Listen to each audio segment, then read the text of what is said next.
Welcome back to the Greenhouse Music Podcast.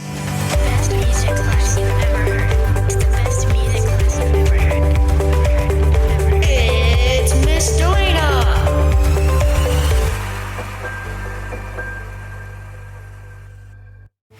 Okay, stop what you're doing. No, seriously, just stop. Because I need you to do something first. Before I say a single word about today's episode, before I even tell you my name once again, I need you to hum something. Just whatever song is stuck in your head right now. The one that showed up the second you woke up, the one you can't shake. Go on, hum. I'll wait. I'll do mine too.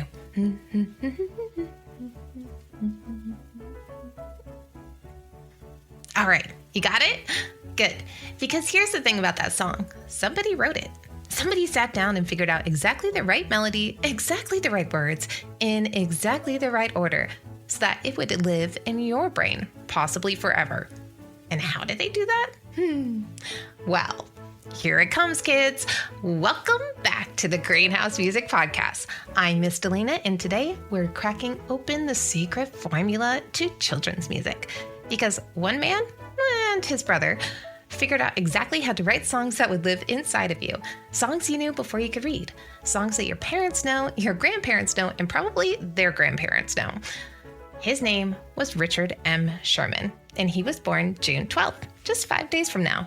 I thought that would be pretty good to do a podcast episode about him today, huh? Well, by the end of this episode, you're going to know the 3-word secret behind every song you've ever had stuck in your head. You're going to hear how a little boy's trip to the school nurse accidentally wrote one of the most famous songs in movie history. And we're playing Real or Ridiculous, of course, Sherman Brothers edition. Let me warn you right now, the real ones are going to sound completely ridiculous too. All right, music bankers, let's get started. So, who was Richard Sherman? Okay, quick question. Have you ever heard these songs? It's a small world after all. I look for the bare necessities, the simple bare necessities. Supercalifragilisticexpialidocious, even though the sound of it is something quite atrocious. Or just a spoonful of sugar helps some medicine go down. Yeah, you know those ones, right? Every single one of them. Now, here's the wild part. One man wrote almost all of them. One man working with his brother, sitting at a piano in an office in Burbank, California. And his name was Richard Morton Sherman. And he grew up in New York City, born in Manhattan on June 12, 1928, in a family where music was just, well, the air they breathed. His dad, Al Sherman, was a songwriter too, a real one, a Tin Pan Alley songwriter. And one of his dad's biggest hits, it was actually a Depression-era song called Potatoes Are Cheaper, Tomatoes Are Cheaper, Now's the Time to Fall in Love. That's a really long song title, and I'm curious about it now too. Potatoes are cheaper, tomatoes are cheaper, now's the time to fall in love. Why, the butcher, the baker, and the candlestick maker all gave their price a downward shove. Boom, grab yourself someone to fry your eggs and bacon. Why, she can live just like a queen on what you're making. 'Cause this and that's a lot cheaper, and a flat's a lot cheaper. So, honey, now's the time to fall in love. Yep, that is for sure a keeper. I think that's going to be stuck in my head for the rest of this week. Built in the 1931s, that title was relatable. People thought it was hilarious, so it was a hit. And music did run in that family, as you can well see. Richard's dad had 2 sons, Richard and his older brother, Robert. And one day, their dad sat them both down and said something like, "I bet you two couldn't write a song together even if you tried."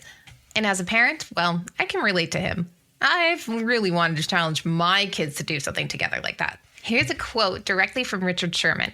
"Our dad challenged us," he said. "I bet you couldn't do it. He was like throwing the gauntlet down and we went for it." So the Sherman brothers started writing pop songs together. They were trying everything, knocking on doors, trying to get singers to record their music. Nobody was asking them for songs. They were asking people to take their songs. And then, well, a lucky accident happened. In 1958, a little ditty they wrote ended up in the hands of the most popular Mouseketeer on the Mickey Mouse Club, and her name was Annette Funicello, and the song called Tall Paul. Tall Paul hit number 7 on the charts, sold over 700,000 copies, and unbeknownst to the Sherman brothers, they had no idea. But Walt Disney himself was listening to everything Annette had recorded. He was watching her career like a hawk. So one day, Walt called his people and said, "Bring me those 2 brothers writing songs for Annette. I want to meet them." I don't know if that's what he sounded like, but that's what he sounds like in my head. Richard Sherman later said, "Nobody had ever asked us for a song in our entire lives. That was new." So Walt gave them one assignment, and then another, and then another, and after 5 or 6 songs that Walt said yes to, he handed them a book. He didn't just say, "Write me a song." He said, "Read this and tell me what you think." The book was Mary Poppins. And Richard Sherman said later, in his own words, "Mr. Disney, this is what I've been dreaming of my entire life." And this comes from the National Endowments for the Arts interview in 2010. "We had to sort of drum up a storyline," Richard Sherman said. "After we finished telling our version, he took out his book. He had underlined the same 6 chapters we had, and that's the day he said, 'Come and work for me.'" Now, this is the part of the episode where I hand you something you can actually use, because Richard Sherman was once asked, "What is the secret? How do you write a song that nobody can forget?" Hey, I'd like to know that too. And he didn't say, "Oh, it's complicated." He didn't say, "Well, I went to school for years." He said that his dad told him 3 words when they were starting out. 3 words, and they burned into his brain. Simple, singable, and sincere. And his dad walked out of the room and turned back around and said, "And original." And then he left. No wonder. That guy seemed to have a good sense of humor. Simple means don't try to be clever. Don't use words nobody knows. Don't make people feel confused. Say what you mean in the smallest, clearest way possible. Keep it simple, silly. And Richard loved Irving Berlin, a great inspiration to him, which Irving Berlin's an awesome inspiration to anybody. You might remember him from our Drummer Boy episode just 2 weeks ago. And he said Berlin was the master of this. He could say everything on the head of a pin. Tiny words with huge meaning. Singable. That means to give people a melody that they can actually hum. You know how you can hear a song on the radio and walk out of the car and you still can't sing it back? That song isn't singable. The Sherman Brothers song, you hear it once and you're already humming. And sincere. Sincere means to mean it. Don't write a song to sound cool. Don't write it to be tricky. Write it because you actually care about the song and what it's saying. Write it like the character means every word. And Richard Sherman said, and this is why I like him, he says sincerity comes from the heart, and you got to mean it. And you got to care about the characters you're singing about, even if they're the bad guys. Make them sincere bad guys. 3 words, simple, singable, and sincere. That's it. That is the formula behind every song that you have loved. I thought this would be a good point to share something about my own songwriting story. For a long time, I thought I had to write songs that were poetry, that had beautiful words that rhymed and had allegories and things like the sunshine on your skin makes you glow. I don't know. I put a lot of pressure on myself trying to write songs like the ones that I thought I had to write songs like. I thought they had to be poetic. But one day, I actually sat down with a guitar and I wrote a song that was a story. And it was the first time I ever wrote a song like that.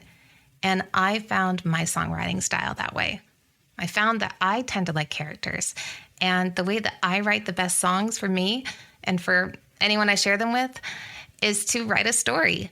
And that's my songwriting style. Now, let me show you how those 3 S's can work in real life with a story, because this is my absolute favorite origin story of all time. It was the early 1960s. The Sherman brothers were deep in writing the music for Mary Poppins, and they needed a song for a specific moment. A moment where Mary Poppins explains her whole philosophy to children, her way of looking at life. They had written something, and Julie Andrews, who was going to play Mary Poppins, heard it, and she said politely, "I don't think that's quite right." You go, Julie. She wanted something that actually felt like Mary Poppins, crisp, bright, and her. So the Sherman brothers were stuck. Writer's block. Nothing was clicking. One afternoon, Robert Sherman came home from the studio. His little boy, Jeffrey, 5 years old, came bouncing through the door. And Robert said, "Hey, Jeff, how was your day?" Jeffrey said, "We got the polio vaccine at school today." And Robert was surprised. You let someone give you a shot at school? Did it hurt? Little Jeffrey said, No. They just put it on a sugar cube and you just ate it. Robert stared at his son for a long moment, and then he went to the phone, called his brother Richard, and said, I think I have the title. And the next day, they wrote, A spoonful of sugar helps the medicine go down, which is a very catchy and fun song. Simple? Absolutely. Every word is a word a 5-year-old can say. Singable? You're already humming it right now, aren't you? Sincere? Well, it came from a real 5-year-old kid in a real kitchen on a real afternoon. What's more sincere than that? The 3 S's. One song and a little boy who accidentally changed movie history by telling his dad about his day. See? Your day matters. Jeffrey Sherman later said his dad signed his copy of the Mary Poppins poster with this: Jeff, thanks for a spoonful of sugar. That little boy got a movie credit he didn't even know he was writing. That story is from NPR, January 2021. Jeffrey Sherman. Okay, one more story, and then we're going to play our game. It is 1963. The 1964 World's Fair in New York is coming. Walt Disney is building a ride for UNICEF, an organization that helps children all around the world. The ride will feature little dolls from every country, all dressed in their traditional clothes. If you're my age, like your parents, you probably know what's coming. The original plan, each doll group would sing their own country's national anthem. Brilliant, right? Well, they tried it, and all the national anthems playing at the same time in different languages, in different keys. Richard Sherman described it in one word: a cacophony, which is a fancy word for complete and total musical chaos. Walt walked through the soundstage listening, and after about 30 seconds, he held up his hand and said, Kill it, kill it, kill it. No. So then there was silence. Then Walt turned to the Sherman brothers and said, and I love this, I want you to write me one little song. Make it simple enough to translate into any language. Repetition, something the whole world could sing. The hope for the future is in these little innocent children. Can you do that? The Sherman brothers went home, and here's the part that amazes me the most. Richard Sherman thought this was just a throwaway project. He literally said later, we thought, well, the World's Fair is over. That'll be the end of it. 2 years, they'll have this thing, and we never dreamed it would have legs. But the song they wrote, written quickly, designed to be singable in any language, built as a round, like row, row, row your boat. That's a round, where one group starts and another one joins in. Same idea. It's a small world after all. Wait, that's the throwaway song? Well, guess what? It's now been heard by over 1 billion people. Every single day at 5 Disney parks around the world, that song is playing. The Library of Congress added it to the National Recording Registry. It may be the most performed song ever written, or at least very close. It's simple, singable, and sincere. Now, I want to tell you one more thing about Richard Sherman, and it's my favorite part. When they were working on Mary Poppins, the Sherman brothers wrote a lullaby.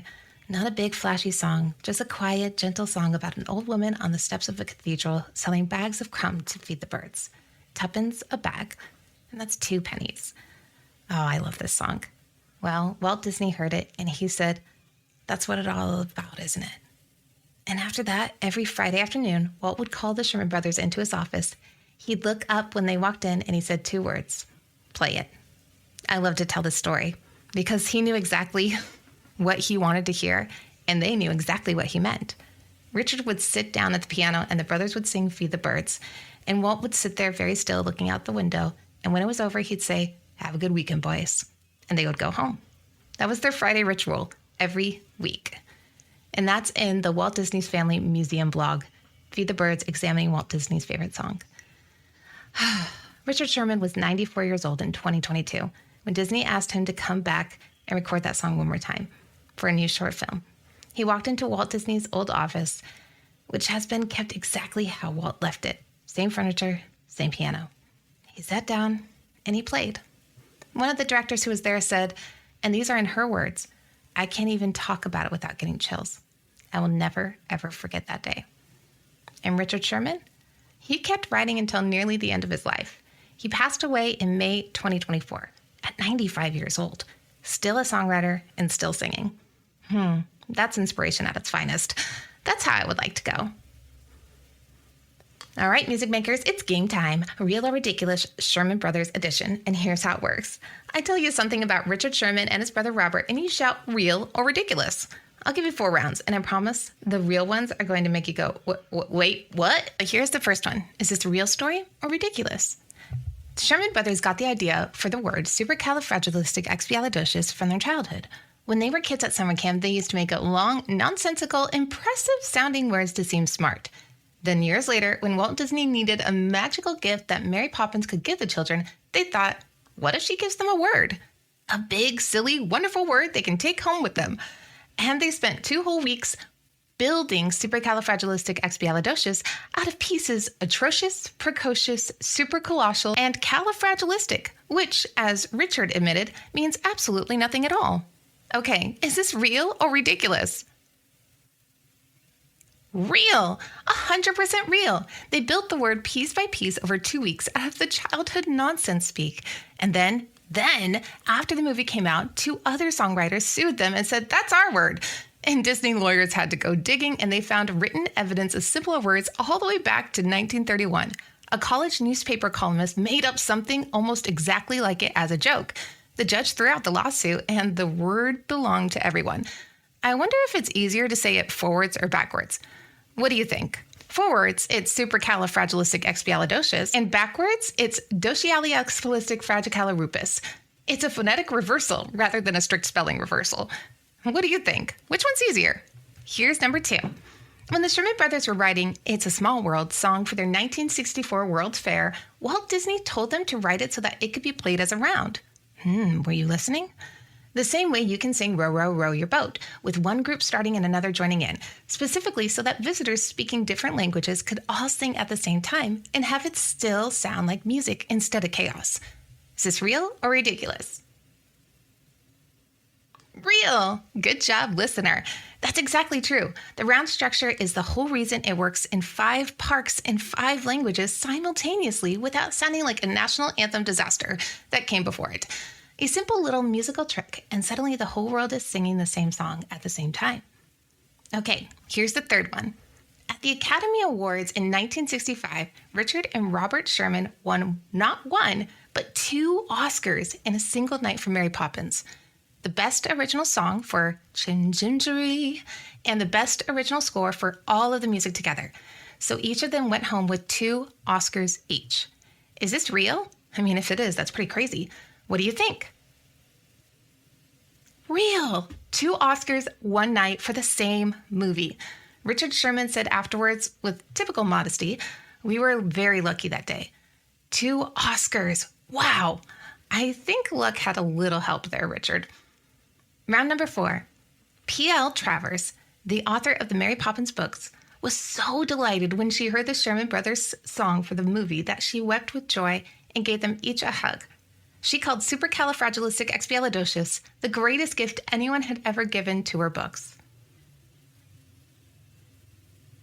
That one is ridiculous. Oh, completely and totally made up. P.L. Travers actually hated the songs. She hated the movie. And Richard Sherman said she thought it was ridiculous. She didn't like anything we did. She was the most negative individual I've ever met in my life. And Walt Disney just looked at the brothers and said, well, that'll work. But there is a really interesting story I'm going to tell you next about one of the songs from it. For this week's What I'm Listening To, which is our next segment, I want to share a song that I've been thinking about all week while I was putting this episode together.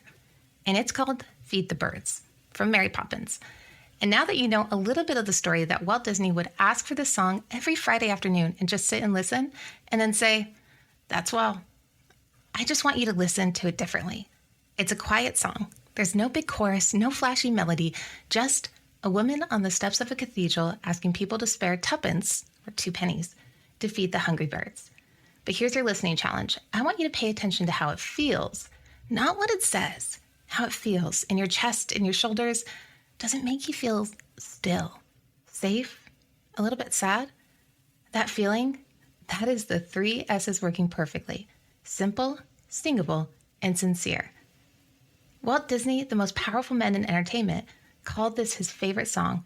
Not a big triumphant march, not a funny number, just a small song about kindness, about giving, even when you don't have much. Have your grown-up search for Feed the Birds, Mary Poppins, Julie Andrews, and just listen together, maybe even on a Friday afternoon. I'm going to give you a little piece to listen to now, and it's the first time that Richard and Robert Sherman played this song for Walt Disney, with P.L. Travers, the author of Mary Poppins, in the room with them. And it's said that this is the song that won her over for the movie. I might have included something a little special for you, too. I hope you enjoyed this little mix.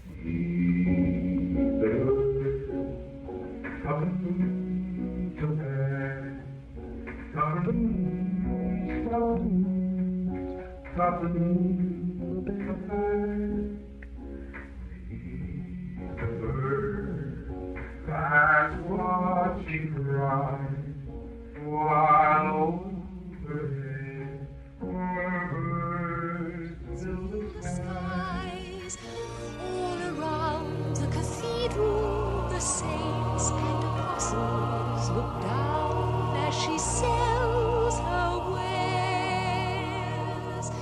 Although you can't see it, you know they are smiling each time someone shows that he cares.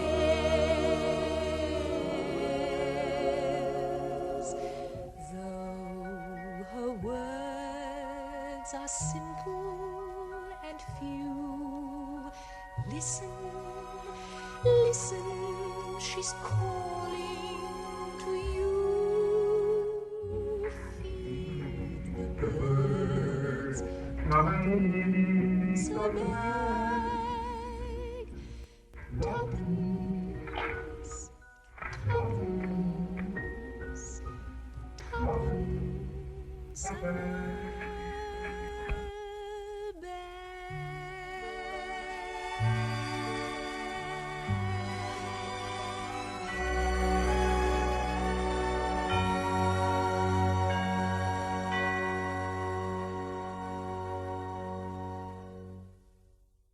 I'm not going to lie, I almost didn't include that in the middle of this because it does take up a lot of the time of the episode, but it really gives me chills to listen to that moment in the recording where you can hear all the people in that room singing together. P.L. Travers, Walt Disney, Richard and Robert Sherman, and then hearing Julie Andrews' voice in the movie, the final production, the part that we got to see. And it almost sounds identical, down to the very notes that they used. They didn't change any keys. It was perfect the way it was. That, to me, was gorgeous to listen to. And I hope you liked it too. So here's 2 listen back recommendations for you today. First, if you listened to our last episode, episode 126, The Drummer Boy Who Wouldn't Quit, then you actually already met the Sherman Brothers. Remember the song at the beginning? It was from a Disney movie called The One and Only Genuine Original Family Band, and it was written by Richard and Robert Sherman. You heard their work before you even knew their names, maybe. Well, second, episode 9, way back in the early days of this podcast, we talked about Lin-Manuel Miranda, the man who wrote Hamilton, Moana, and Encanto, and here's the connection. Lin-Manuel Miranda figured out the exact same secret Richard Sherman's dad taught his sons. He writes for children and adults at the same time. He makes songs that are simple, singable, and sincere, and then he adds his own original twist. 2 songwriters, 60 years apart, same formula. You can also hear how much of an influence that Richard and Robert Sherman are on him, and he's talked about it in different interviews. Go back and listen to both. I think you'll really enjoy it. Now, here's a little thing before we go. I have a creative challenge for you, and this one is small on purpose. I want you to think of one feeling, just one. Maybe it's happy. Maybe it's nervous about something. Maybe it's the feeling you get when you see your best friend after a long time. Maybe it's the way it smells right before it rains. Okay, that one feeling. You got it? Now hum a melody that fits it. Don't think too hard. Just open your mouth and hum or sing whatever comes. 4 notes, 5 notes, doesn't matter if it sounds like anything yet. That thing you just hum, that's the start of a song. Richard Sherman's dad gave him 3 words. Simple, singable, sincere. And Richard spent 65 years proving that these 3 words were enough to write the most beloved songs the world has ever heard. And those 3 words, now, they're yours. So here's my question for you this week, and I really want you to sit with this one. What feeling do you want to put into a song? What's the one thing you want someone to feel when they hear the melody that's already living inside of you? Think about it. Write it down if you want. Hum it in the car, because you know the formula now. Simple, singable, and sincere. Richard Sherman was 29 years old when he first wrote that Disney hit. He wrote his last songs in his 90s, 65 years of songs. And it started with his dad throwing down a challenge and the two brothers saying, yeah, we can do that. I believe you can do that too. I really do. That is our episode for today, music makers, and thank you so much for being here on the Greenhouse Music Podcast. We mentioned a lot of people in this episode that I want to do a podcast episode on in the future. So I wonder if you could guess who they are. And happy almost birthday, Richard Sherman. Born June 12th, 1928, the man who wrote the songs that live in all of us now. If this episode made you hum something, share it with a friend. If it made you smile, hop on Apple Podcasts or Spotify and leave us a little review. It helps other families find us, and I read every single one. Next episode is in 2 weeks, and until then, keep smiling, keep it singable, and keep it sincere. Keep making music, and thank you for listening to the Greenhouse Music Podcast, the best music class you've ever heard. Bye for now. Hey parents, do you want a free worksheet or book or page to go along with the lesson that your kids learned today? Head on over to green.myflowdesk.com/podcast to get our newsletter that will have a new worksheet or lesson to go along with each new episode. That's green.myflowdesk.com/podcast. The link is also available in the podcast description on each episode.